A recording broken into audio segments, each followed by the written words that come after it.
అక్రమ వలసదారులను అమెరికా నుంచి భారతదేశానికి బేడీలు వేసి తరలించడంపై హైదరాబాద్లో కాంగ్రెస్ శ్రేణులు నిరసన తెలిపాయి. చేతులకు బేడీలు వేసుకుని గాంధీ భవన్లో ఆందోళన చేశారు.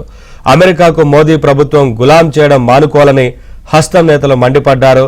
భారతీయులను అవమానకరంగా భారతదేశానికి తరలించిన వ్యవహారంపై కేంద్ర ప్రభుత్వం చర్యలు తీసుకోవాలని డిమాండ్ చేశారు.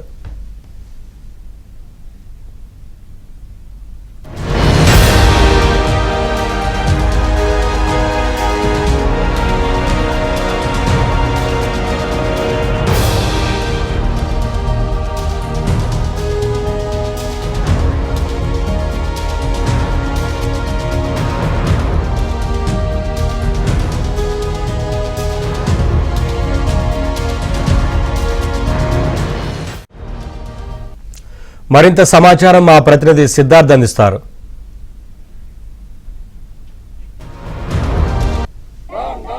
అమెరికా నుంచి ఇండియన్లను అమానవీయంగా తీసుకొస్తున్నారని కాంగ్రెస్ ఆరోపిస్తుంది. వాళ్ళందరినీ జాగ్రత్తగా ఇండియాకు తీసుకురావాల్సినటువంటి బాధ్యత కేంద్రంపై ఉందని కాంగ్రెస్ చెప్తా ఉంది. దీనికి సంబంధించి కాంగ్రెస్ పార్టీ నాయకులు ఇక్కడ నిరసన కూడా వ్యక్తం చేస్తున్నారు. ప్రస్తుతం కాంగ్రెస్ పార్టీ నాయకులు ఉన్నారు, వాళ్ళతో మాట్లాడదాం. సార్, ట్రంప్ గెలిస్తే ఇండియాకి అమెరికాకి చాలా మంచి సంబంధాలు ఉంటాయి, మోడీకి ట్రంప్కి మంచి సత్సంబంధాలు ఉంటాయి, ఇండియన్స్ కి ఎలాంటి ఇబ్బందులు లేకుండా ఉంటాయని వాళ్ళందరూ భావించారు. కానీ పరిస్థితి మాత్రం దానికి భిన్నంగా జరుగుతుంది. ఏం చెప్తారు దీనిపై? దాంతో అర్థమైంది దోస్తీ ఉట్టి డ్రామా. కానీ ట్రంప్ కి ఇండియా మీద ఏదైనా రెస్పెక్ట్ లేదు, నరేంద్ర మోదీ మీద లేదు. నరేంద్ర మోదీ ఎప్పుడు అక్కడ పోయి ఏదో షో చేస్తాడు, ఏదో డ్రామా చేస్తాడు, అదే కనిపిస్తున్నది. ఎందుకన్నా మా స్టూడెంట్స్ కి మీరు పంపిస్తే బేడులు పంపి హ్యాండ్ కఫ్స్ వేసుకొని ఎందుకు పంపించినారు? వాళ్ళు టెర్రరిస్టా, స్లేవ్సా, ప్రిజనర్సా? సో దీంతో క్లియర్ కట్ మోదీ చెప్పిన మాటలు ఉట్టి లంగ దొంగ మాటలు, ఉట్టి సబ్కా సాత్ సబ్కా విశ్వాస్ అన్ని మాటలు జుమ్లా. మొన్నటి వరకు ఎన్ఆర్సీని సిఏఏని వ్యతిరేకించినటువంటి వాళ్ళు మళ్ళా ఇప్పుడు అమెరికా ఈ విధంగా చేయడాన్ని తప్పు పడుతున్నారు బీజేపీ నేతలు. ఏం చెప్తారు వాళ్ళకు? బీజేపీ నేతలు భజన చేసేదే నేర్చుకున్నారు. కానీ ఇంత అవమానం జరిగినా నేనైతే ఎంతో మంది ప్రధానమంత్రి చూసిన రాజకీయ నాయకులు ఏది అమెరికాతో దోస్తున్నా లేకపోయినా మేము, కానీ ఆయన దోస్తు ఇద్దరు ఫ్రెండ్స్ కాగలించుకుంటారు. ఏదైనా తప్పు జరిగితే నువ్వు పంపించేసాయి. కానీ సంఖ్యలు వేయడం అంటే ఇంతకంటే నా జీవితంలో నేను చూడను.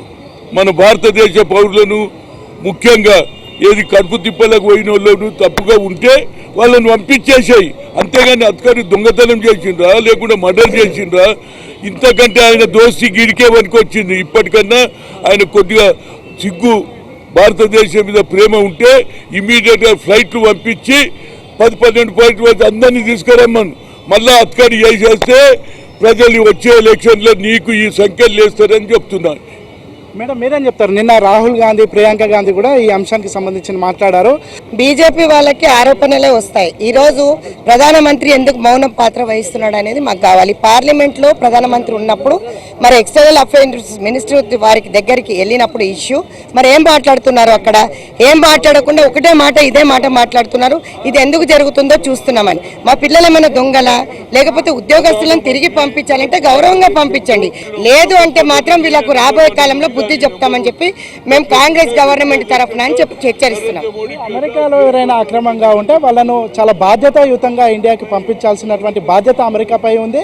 ఇక్కడ ఇండియన్ గవర్నమెంట్ కూడా వాళ్ళందరినీ క్షేమంగా తీసుకురావాలి, వారి వారి గమ్యస్థానాలకు వాళ్ళని పంపించాలి. అంతేగాని ఇంత అమానవీయంగా తీసుకురావడాన్ని, దీంట్లో కేంద్ర ప్రభుత్వం కనీసం నోరు కూడా మెదకపోవడాన్ని తీవ్రంగా ఖండిస్తున్నట్లు కాంగ్రెస్ నేతలు చెప్తున్నారు. వీడియో జర్నలిస్ట్ రాజుతో సిద్ధార్థ, ఏబిఎన్ ఆంధ్రజ్యోతి, హైదరాబాద్.